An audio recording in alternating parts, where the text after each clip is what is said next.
stone built-in cupboards shop and hardware. 19 imizuzu ke kubethe phansi bika-8 o'clock siyakwezenzekayo kwisithili sikatshonyane sijonge indwe kumasipala asemalahleni local municipality kodwa ke sijoyinwa nguye ke urev Thembelani Vazi onguchairperson phaa ke kwi-indwe SAPS Spiritual Crime Prevention. Khona iprogram eqhubayo namhlanje sava banzi ke into yokuba ingaba le program bayiphetheyo ke ngakumbi ke iyawube ke iqulathe ntoni na. Fundisi mandibulise tata enkqubeni ndikunike elithuba uzibulisele nakumphulaphuli phaa ke ekhaya.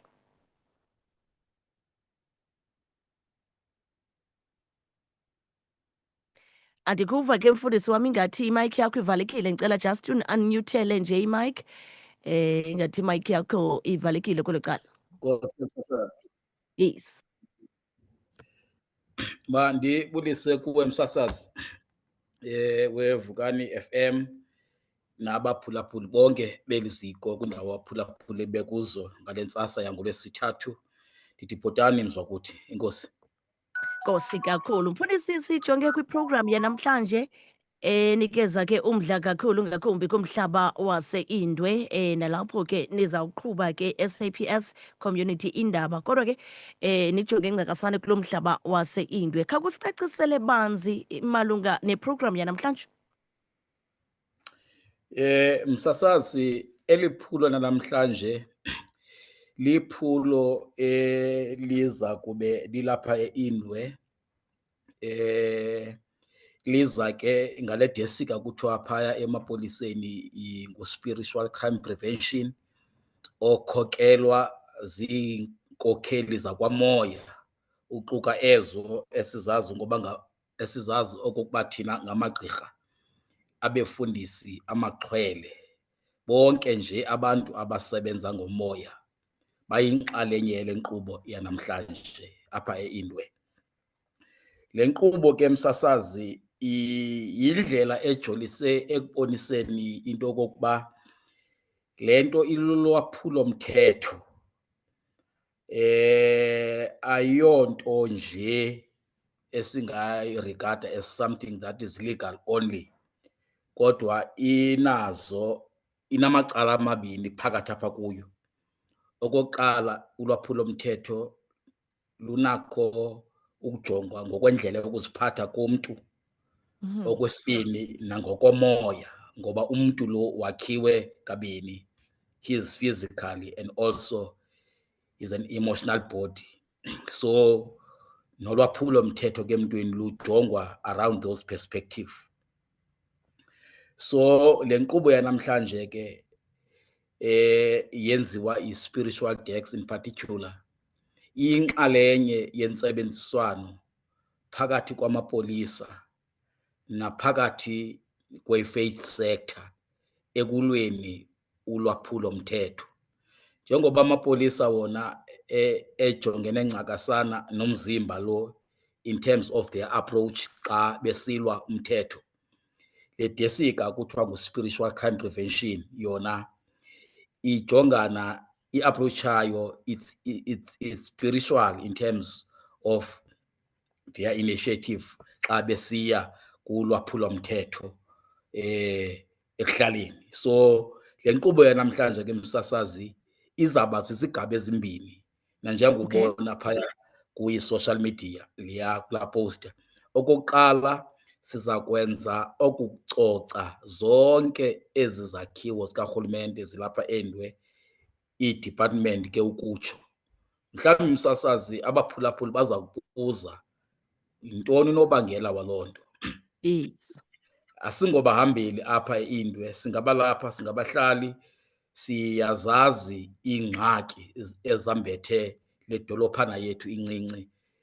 Uyawujonga msasazi ukususela namhlanje ubuyela umva nje kancinci, zinintsi iziganeko ezithe zenzeka apha. Babulewe abantu apha allegedly for criminal activities, kubekho izinto ze-extortions, besikhe sangabahlali savala nokuvala idolophu sikhalazela izinto ezifana ne-service delivery.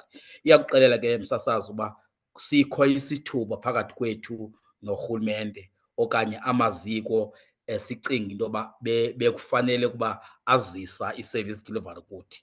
Sathi ke ngoku siyilide sika, let us close that gap.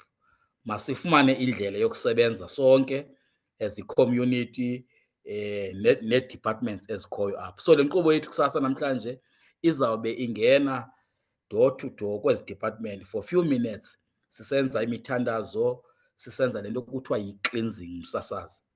Okay. Izawube isenziwa ziinkokheli zakwamoya ngendlela eziya ngayo kuThixo, zisithi kuThixo, Thixo yiba netarhu yale ndawo yaSendwe, yivelele, yiba nenceba kuyo, yiphe uxolo, zinzisa uxolo kule ndawo sihlala kuyo, udibanise abahlali, wenze le nto kuthiwa yi-social cohesion. So le nkqubo yethu msasazi is around that. Iza kube ke ikhokelwa ngabefundisi namaxhwele namagqirha, quka bonke abantu abasebenza ngomoya besiya ngamxhelomnye kuThixo, besithi uThixo makenze icebo nongenelelo kule ndawo yethu yaSendwe. Ndifuna ukujonga ke because ingathi ndive isigaba sokuqala mfundisi esi sokucoca ke ngakumbi kwezi department.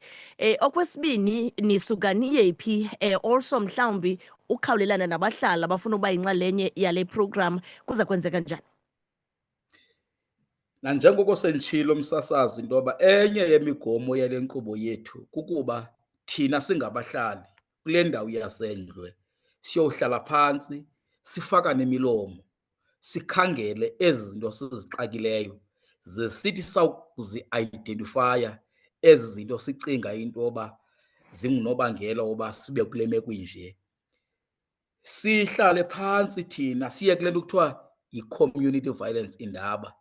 Okay. Si-identify ii-challenges zethu, sawugqiba ukuzi-identifya sinavigate a workable plan that will include thina singabahlali and also i-state actors, that is amapolisa, ii-departments, sijonge phambili. Ngoba msasazi kuyabonakala uba akukho Yesu uzazonceda iindwe, kodwa uncedo lwaSendwe lulapha kuthi singabahlali, sikhangele indlela yokusebenza, sizisheyiphe thina, sivale igap phakathi kwethu naba bantu sicinga into yoba bafanele ukusinceda, sibe nendlela ne-approach yobheka phambili. So isigaba sesibini ke msasazi iya kube yiloo ngxoxo iyindaba. Injongo yethu kukuzama ukustrategiza into yoba kule meko yethu ye-domestic violence, ye-gender based violence, ye-extortion, yokubulawa kwabantu, ye-criminal activities, sithini singabahlali, how can we shape sibe ne-strategy sohamba phambili, sisebenzisana of course with ezi zinto kuthiwa zii-state actors. So yinkqubo yethu yesibini leyo msasazi. Alright. Kokugqibela nje kwimizuzu emibini mfundisi ukujonga nje amaxesha into yoba nizawube nidibana ngabani ixesha kwaye sijonge into yoba ingaba nizawube nidibane laphi nokumema ke ngakumbi abahlali baSendwe babe yinxalenye yale program ingaba uthini? Msasazi le nkqubo njengoko senditshilo ndathi izizigaba ezimbini, siyadibana ngoku ngentsimbi yesibhozo zonke ezi nkokheli zakwamoya, sawufikela phaa eIndwe Police Station apho sawuqalisa khona i-activity yokuqala yokucoca nemithandazo. Ze sithi xa sigqibile siyogqibezela phaya kulaa kliniki phaa elokishini. Emva koko siyodibana ke ngoku kule nkqubo yesibini phaya eholweni ngentsimbi ye-10 kwelaa holo lilapha kwamasipala kuthiwa yiDora Vosloo. Siyawudibanela khona singabahlali kwakunye ke nee-departments and all the stakeholders that are involved in the process. Right. Okugqibela nje kumema abahlali babe yinxalenye yeprogram ingaba uthini mfundisi? Msasazi nabaphulaphuli ngakumbi abale ndawo yaseIndwe, siyanimema kule nkqubo ningagqithwa leli thamsanqa. Xa abahlali bethe ngoku masike sinqumame okomzuzwana, solule isandla omnye komnye, sifakane imilomo, siphawule, sijonge ezi zinto zingumcelimngeni ezibangela ezi zinto sendizichaphazele ngasentla, kucace okokuba endaweni yoba mazinqumame zibheka phambili. Sikhangele ke indlela yokuphathisana, sibheke phambili, Siyabamema ke abahlali baphume ngobuninzi bayovakalisa uluvo lwabo ngoba abona bantu batyiwa ikonsi msasazi ngabahlali. So lithuba labo eli loba beze bezokuvakalisa i-impact yezi zinto zenzeka kubo apha ekuhlaleni, kubo, kubantwana babo nasekuhlaleni jikelele. Ngentsimbi yeshumi eDora Vosloo namhlanje. Enkosi ke msasazi. Nkosi kakhulu mphulaphuli ibinguye ke lowo uRev Thembelani Vazi onguye ke ngakumbi ke chairperson phaa iNdwe SAPS Spiritual Crime Prevention naxa sixoxa ke ngeprogram abanayo namhlanje ke ngakumbi.